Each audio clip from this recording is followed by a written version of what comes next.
The film begins with a man carrying a gun into a train station.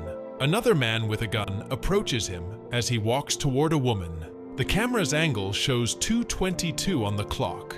Dylan rides his bike to the airport in order to carry out his duties as an air traffic controller. Utilizing his expertise and abilities, he prevents a collision between two adjacent aircraft. His friends go out to the bar in the evening to celebrate his upcoming birthday, which is in 2 weeks. He is left alone with his former partner, Sandy. She gives him a ticket to an aerial ballet performance. He invites her to come with him, but she is already seeing someone.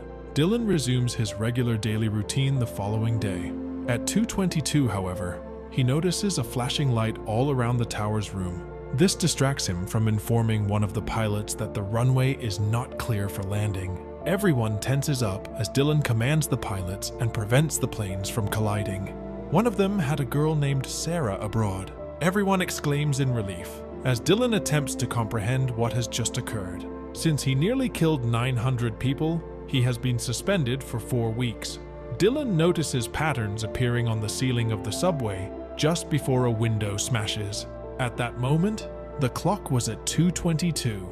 Dylan attends the aerial ballet performance that his ex has purchased tickets to later that evening. He notices Sarah entering and is captivated by her beauty. Throughout the show, he observes her enjoying her time before their gazes meet. He strikes up a conversation with her. He offers her a drink, but she prefers to leave the place with him. They talk as they eat dinner. He tells her about graduating with a pilot degree, but being too afraid of flying to ever become one. She also discusses her work in an art gallery and her former dream of becoming a dancer. They talk all night, and Dylan mentions a casualty at work the other day. She asks him what plane was coming in and confirms that she was on it. When she notices him feeling bad about almost killing her, she emphasizes that he saved her. They are forced to leave the restaurant when it closes. Walking through the streets, the two form a bond because of the coincidence. They also have the impression that they have known each other for quite some time. Dylan witnesses a biker kid argue with a driver the following day. He observes his surroundings for patterns on the subway and notices things becoming chaotic at 2:22. The light flickers and the clock begins to malfunction. Dylan arrives at Sarah's art gallery with a wilted flower. He asks her for dinner again, but since it is too early, they go to the park instead. Sarah tells him about her childhood as a dancer before breaking a bone and being unable to dance again. He tries to lift her spirits by starting a song and inviting her to join him in a dance. She is hesitant at first, but eventually joins him in dancing. They exchange a passionate kiss before the scene shifts to their bedroom. They also spend some quality time together. Dylan inquires as to whom Sarah's necklace belongs. She tells him it is from her ex-boyfriend, who also works as an artist at the gallery where she works. He asks her when her birthday is, and is surprised to learn that they share the same date. The sound of a car accident outside the window interrupts their conversation.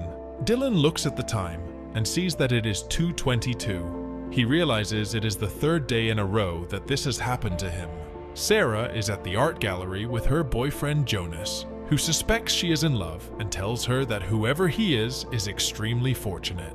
Sarah dismisses it and texts Dylan, saying she hopes to see him soon. Dylan is in a cab on his way to the subway, but his driver claims to know a shortcut and takes him down another road he is unfamiliar with. He requests that the driver not go in a different direction, but the language barrier leads the driver to believe he is being yelled at. This irritates Dylan, who demands that the driver immediately stop the cab. He does, but then a speeding van collides with the cab, flipping it over. People gather around and lend a hand. Fortunately, both survive. Dylan has flashbacks to the gun in the subway scene from earlier. He looks at a nearby clock and sees that it happened at 2:22. Sarah returns home to care for Dylan, who is obsessed with the patterns he sees on the subway. There is always a man reading a specific newspaper, kids crossing the court with one of them dropping something, and a pregnant woman under the clock. They occurred 3 days in a row, all at 2:22 p.m. Dylan then begins to take note of any small seats that catch his eye in an attempt to identify patterns. When he tells his friend about his problems, he only receives sympathy. The following day, he stands on the rooftop, waiting for the first pattern to appear, which is a drip from the sky. It lands on his notebook, which he shuts in surprise. When he opens it again, he discovers a dead bug, which was the next thing that would happen. He chooses to visit Jonas's art gallery exhibition. Sarah notices him and attempts to approach him before Jonas whisks her away to the grand piece that the audience has been waiting for.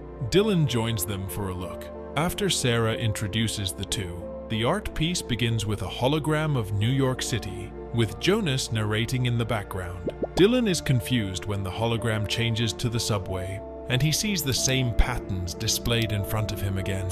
He accuses Jonas of following him and messing with his mind the entire time. Jonas claims he does not understand what Dylan is saying. Dylan begins to become physically aggressive as the guests watch in shock. Sarah cuts them off just as the hologram controller man manages to halt the performance.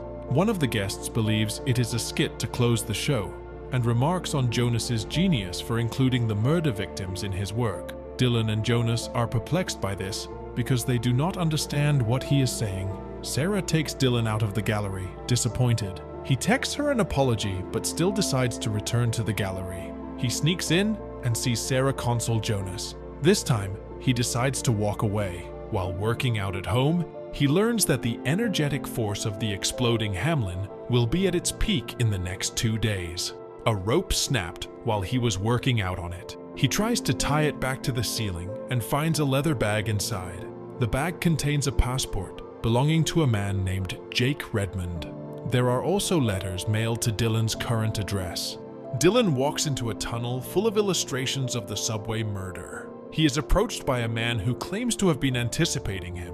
He starts telling Dylan the story. He points to a man with a gun who resembles Jake's passport picture from earlier. Before being shot down by cops, the murderer killed a woman and a detective in broad daylight. The murderer is then revealed to be Jake Redmond, who committed the crime out of jealousy over a girl named Evelyn. He delivers the letter to Evelyn's sister, who informs him about her sister, a talented singer who performed around town. That is how she met Jake, who was always bad news and whom everyone warned her about. Noah Marks, the police detective who died alongside her, also had feelings for her. Dylan inquires as to whether she was on the subway to abandon Jake. Her sister goes on to tell him that the detective came to talk to Evelyn one night about all the things she did not know about Jake, such as how he killed a police informant. Evelyn refused to listen, believing Jake to be her soulmate. Her sister informs Dylan that Evelyn and Jake have the same birthday. He had previously discovered that Jake, Sarah, and he shared the same birthday. Evelyn's sister gives Jake the letters that she left behind. Dylan continues to leave voicemails for Sarah in the hopes that she will return his calls. Meanwhile, Sarah is in the art gallery, wondering what inspired Jonas to do the Grand Central Subway of all things. He says it is because the subway is a must-see in New York, and it was on his mind long before she met Dylan. Sarah goes to see him. He tells Sarah about his discovery of the Jake and Evelyn story, and how they are still the same people they were a lifetime ago. He tells her that she wrote all the letters Evelyn wrote, while he wrote the ones Jake wrote. She snaps at him, claiming that if he only looks for the patterns, they will continue to appear. Dylan, on the other hand, continues to be stubborn. He ends their relationship in an effort to save her life the next day, which happens to be their birthday. Sarah leaves to visit Jonas in his art gallery, where he is editing her face into the pregnant woman's hologram. She asks him why he took the subway again. He avoids the question and eventually asks her to leave the town with him, assuming Dylan is not safe. Dylan stands at the edge of the rooftop, contemplating suicide. As the stars catch his attention, he reconsiders and returns inside, where he begins to see the patterns from a different perspective. He concludes by saying, "I am seeing the day I die." Sarah and Jonas board a cab to leave the following day. Dylan visits Jonas's apartment to confirm that the patterns are still present. He sneaks into the house anyway, and as he goes through Jonas's belongings, he discovers hundreds of pictures of Sarah plastered all over the walls. In addition, he notices an empty gun box. He realizes that Jonas is Mark, the detective in this story. Dylan rushes to the subway, where Jonas and Sarah are going because their flight was canceled. Jonas and Sarah fight on the subway because she refuses to tell him she loves him. Dylan appears on the subway and captures Jake's attention. Jake is enraged by his appearance, which he believes Sarah forced him to attend. He rushes towards him with a gun, but Dylan takes cover for Sarah and is shot. But the clock strikes 2:23, and the two are relieved to have made it so far.